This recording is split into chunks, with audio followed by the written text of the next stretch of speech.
शुक्रिया deputy speaker साहब। मैं सिर्फ चाहता तो यही था कि चमन की इशू पे बात हो, लेकिन जब बात फैल गई है और अफगानिस्तान की इशू के साथ सब कुछ रिलेट हो गया और मौजूदा जो अफगानिस्तान में हालात उस पर भी बात हुई, तो उस पर भी थोड़ी सी मैं बात करना चाहूँगा।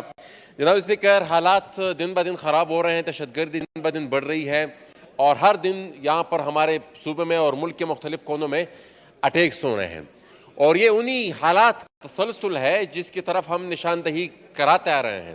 पिछले दिनों नेक्टा की भी एक रिपोर्ट आई है और उस रिपोर्ट में क्लियरली ये बात लिखी गई है कि जो मुज़ाकरात हुए और उस मुज़ाकरात के दौरान जो कुशन दिया गया उसी की वजह से मुल्क में बदअमनी और दहशतगर्दी बढ़ी है। अब गुजारिश है कि ये जो हमारी फ्लॉड पॉलिसीज है उसी का तसलसल है ना, जो बार बार हम निशानदेही कराते आ रहे हैं कि अगर ये होगा तो इसका नतीजा ये होगा। और ये जब मुज़ाकरात हो रहे तो उस वक्त भी हमने ये निशानदेही कराई थी और मुज़ाकरात से पहले अफगानिस्तान में जो पॉलिसी थी हमारी उसके भी हम यही निशानदेही कराते आ रहे थे कि अगर यही हमारी पॉलिसी रही तो इसका नतीजा इसके हमें भुगतना होगा और वो नतीजा हम भुगत रहे हैं। लेकिन अलमिया जो है वो ये है, बड़े अफसोस के साथ, with all my due apology, लेकिन हकीकत ये है कि हमने इस्लाह के बजाय हम अभी तक हमारी वही सोच है। मैं बड़ी माजरत के साथ कहता हूं कि यहाँ पर बात हुई कि सब अफगान मिल के लड़े, कोई मिल के नहीं लड़ा।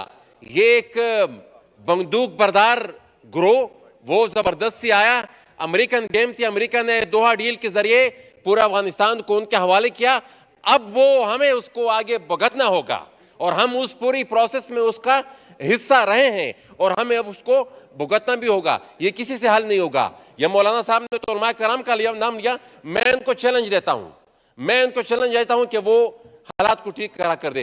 गए हैं, काफी वफूद गए हैं, हर किस्म के गए हैं, उलमा कराम के भी गए हैं, अमायदीन के भी गए हैं, ब्यूरोक्रेट्स की भी गए हैं, जर्नलों की भी गए हैं, हर किस्म के वफ्द गए हैं। लेकिन हालात ठीक इसलिए नहीं हो रहे क्योंकि वो उनके जो साथी है जो हमारे मुल्क से उनका ताल्लुक है, माइंड सेट उनका वही है जो उनका वहां पर अफगानिस्तान में है। उन्होंने बंदूक के जोर पर वहां पर कब्जा किया, ये लोग बंदूक के जोर पर पाकिस्तान में कब्जा करना चाहते हैं। तो अब इसको आप सुलझा के दें, जिसको भी आप लेकर जाएंगे नतीजा वही होगा, उनके तरफ से जवाब यही आएगा।